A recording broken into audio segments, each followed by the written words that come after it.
explane um pouco sobre o processo de Bhakti Yoga. Bhakti Yoga. Bhakti Yoga, a Yoga da devoção, pelo que eu sei, pelo que eu já aprendi sobre Bhakti Yoga, é você tentar alcançar essa devoção por Krishna, esse amor por Krishna. É a melhor yoga que tem, né? A verdadeira yoga. Em praticando serviço devocional, por exemplo, você aprende a controlar seus sentidos, aprende a controlar o seu ego, e você vai começando a deixar a mente um pouco menos controladora. Vai controlando, você mesmo vai passando a controlar sua mente. E cantando cantos nomes e fazendo o serviço devocional, você com seus planos está limpando esse espelho da mente, você está limpando, se purificando, mantendo todos os dias, diariamente, Krishna na sua mente. E vai poder cada vez mais praticar o seu serviço devocional de forma adequada. Porque o serviço devocional, ele, como vocês mesmos mostram pra gente, ele se expande. Vai desde varrer uma sala do templo, até trazer uma flor, até fazer arati, cantar, lavar uma louça para os devotos. É um serviço devocional. Tudo isso, de pouquinho em pouquinho, é como se fosse uma escola. Então, cada servicinho que você faz, você vai trabalhando a sua mente, você vai moldando a sua mente para que ela tenha consciência de quem é Krishna, a suprema personalidade de Deus, para que você tenha consciência de que você não é o corpo, para você aprender a meditar em Krishna e cantando a sua japa, né? E isso sim vai se tornar Bhakti Yoga, até você chegar no patamar de você ter essa devoção no seu coração, esse amor por Krishna. Eu já até falei numa outra aula que o amor por Krishna é uma ciência, você lê, você faz um serviço, trabalha a mente, uma ciência. E não é fácil se você chegar do nada e alcançar amor por Krishna. É um trabalho interno seu. Então, é mais ou menos isso. Ciência da devoção. Ciência da devoção. É como um processo como um processo científico. Existem dois pontos de vista, né? O nosso e o de Cristo. O do professor e do aprendiz. O professor sabe quando o aprendiz está pronto, mas o aprendiz não sabe, ele só tem a oportunidade de aprender, né?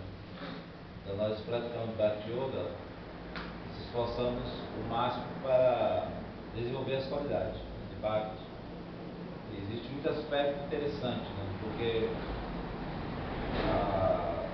no momento nós temos o tempo todo pensar, né? Analisar, pensar, está o tempo todo analisando o processo de Bhakti de nossa vivência, né? E para nós podermos tomarmos um passo certo, né? Uma ação certa, sempre, né, analisando. Quando erramos, quando acertamos, sempre analisando, porque nós vamos progredindo. Então, nessa prática, naturalmente, vai se eliminando os maus ferros, controlando, vai se reconhecendo, nós vamos se auto-reconhecendo. Mas existe uma necessidade de quem faz Bhakti Yoga, uma necessidade primordial, que deve dar um passo sempre à frente da ação. Assim, por exemplo, se preocupar no relacionamento com os Vaishnavas, né? Não se preocupar completamente. Nós temos, no caso de Prabhupada, existe um processo dado por Prabhupada, existe como Prabhupada lidava com as pessoas, como ele era tão misericordioso, né? Como ele era tão assim, ele tinha uma mente, ele pensava à frente, o que a pessoa poderia fazer ali naquele momento e o que ele poderia alcançar depois. Então isso é uma visão amorosa de Bhakti, onde ele não se preocupa muito, ele, apesar de agir, ele não se prende muito à conduta em si. E se ele investe no processo de Bhakti para que a pessoa possa avançar, como para nós também. Nós podemos ter problemas com falso ego, luxúria, cobiça, ira, tudo isso está em nós, né? Mas nós, como vamos largar isso? Dizendo que não? Não é assim, não funciona. Pode dizer, não vou ter mais ira, mas a pessoa toda aí. Vai vir, quando vir aí. né? A luxúria, né? Os desejos, né? A cobiça, todos os defeitos possíveis, né? Nós sabemos e não sabemos. Né?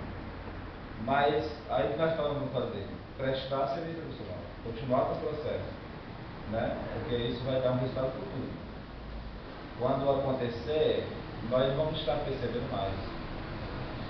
Isso é automático. Natural. A dedicação é do processo. E uma certa parcimônia com nossas fraquezas.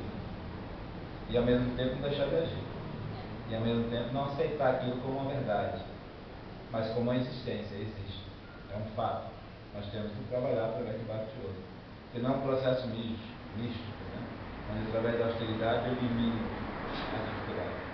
É o processo de Bhakti Yoga, serviço emocional, de purificação, de transformação. Isso leva um tempo. E o que nós devemos fazer é aprender a gostar do serviço emocional, como você falou, desde lavar o chão, limpar as panelas, atender os devotos. E tem coisas importantes no nosso meio vacinal, que é o relacionamento. Né? O relacionamento. Agora nós chamamos aí do áudio interreligioso. Tem um fundamento, que nem basicamente nosso, mas que é importante para todos. Porque o interreligioso vai além do religião, e sim do religião interna, né? Do respeito com as palavras, com os devotos, tudo mais. Porque quem pratica Bhakti Yoga tem amor. O teatro desenvolvendo amor, ou tem pretensões de desenvolver amor. E se eu desenvolvo amor, eu tenho que ter misericórdia para a pessoa. Então, se eu não tenho misericórdia para que uma pessoa age, porque eu quero assim, proibir que um outro haja, então onde está o amor? Porque, por exemplo, a entidade viva nesse mundo tem direito de xingar Krishna, de ofender Krishna. Ela tem esse direito, porque Krishna dá esse direito. Krishna não vai lá, né? Existem reações, mas a pessoa tem direito. As reações, quando Krishna dá uma reação, ele é para punir e para avançar. Krishna não vai colocar aquela pessoa para baixo, sim para avançar. Então o Vaishnava é mais misericordioso que Krishna. Então se ele naturalmente tem que dar direito a que os outros vivam a sua vida. Necessariamente quer dizer que temos que viver no mesmo âmbito.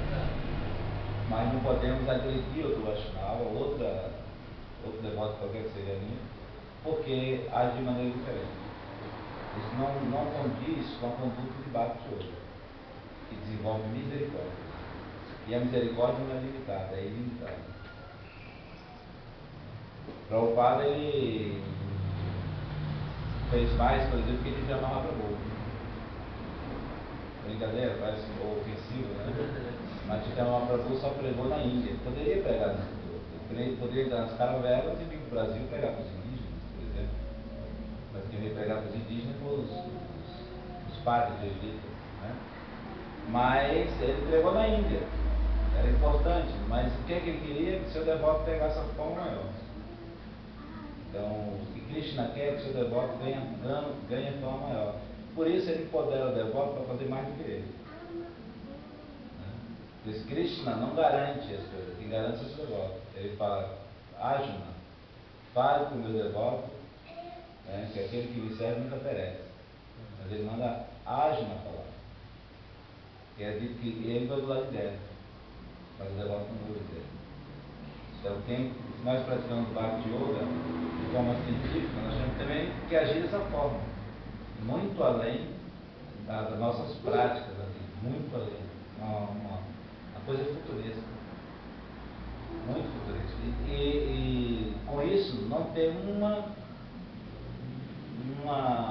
fraqueza, a identificação. Vamos dizer, no nosso caso, nós temos aqui Prabhupada como Guru. Seguindo esse processo que eu falo para você. Aí nós podemos pensar, poxa, então quem nos segue está cometendo uma ofensa, né? Desobedecer a ordem do mestre espiritual. Mas não, porque nós também não seguimos o Prabhupada. Quem segue o mestre espiritual em todos os aspectos não é puro. Então se eu digo, eu acuso alguém por não seguir algo, eu estou dizendo que eu sou perfeito. todos nós não seguimos algo, todos nós falhamos em algo. No mínimo na misericórdia. Porque se alguém segue os princípios, segue aquilo, mas não segue a misericórdia quando não dá o direito a outra pessoa. Então, nós temos que ir além desse aspecto. Se o Prabhupada fosse se preocupar com coisas secundárias, ele não divulgaria o movimento dele. Porque ele aproveitou todos os devotos. O princípio básico era querer servir. Então, uma daquelas palestras, quando tem acho que tem Allen Ginsberg falando, depois tem um pesquisador americano que ele vai visitar os devotos. Aí ele fala assim que à primeira vista, o primeiro encontro foi negativo, não gostou para nada dos devotos, porque os devotos eram muito a 1000 por hora, assim, era muito, né? E ele falou que os devotos estavam em desencontro, eles tinham muita vontade de fazer, mas parecia não entender o que estavam fazendo. Então, ele falou que era uma coisa super interessante, porque ele não entendeu como é que alguém não sabe o que está fazendo e está fazendo com muito entusiasmo. Não, se você não sabe o que está fazendo, não desconhece, tem muito entusiasmo. Tem que saber, conhecer para poder fazer. Mas os devotos não sabiam. Então ele falou, pô, é muito estranho aqui, né? Quando ele foi conhecer Prabhupada, aí ele entendeu por que os devotos estavam naquele desencontro. E ao mesmo tempo muito entusiasta. Ele falou que tudo funcionava em torno do Prabhupada. O Prabhupada fazia tudo. Então os devotos, na verdade, impulsionados pelo desejo de servir a Prabhupada, faziam tudo sem nem saber o que estavam fazendo. Eles apenas faziam, mas não sabiam o que estavam fazendo. Porque você imagina só, quando o Prabhupada começou a pregar, os devotos não liam o livro. Durante 2, 3 anos não tinham livro. O Bhagavad Gita só entrou 2 anos, 3 anos depois. Então só foi começar a entrar no livro depois, bem depois. Logo no início só tinha a palavra de Prabhupada. Era o Swami que chega na praça, né? E eles começam, tem um vídeo de 66, cabelinho, cantando, né? Aqueles americanos tudo pasmo, assim, olhando, né? 66, ainda só.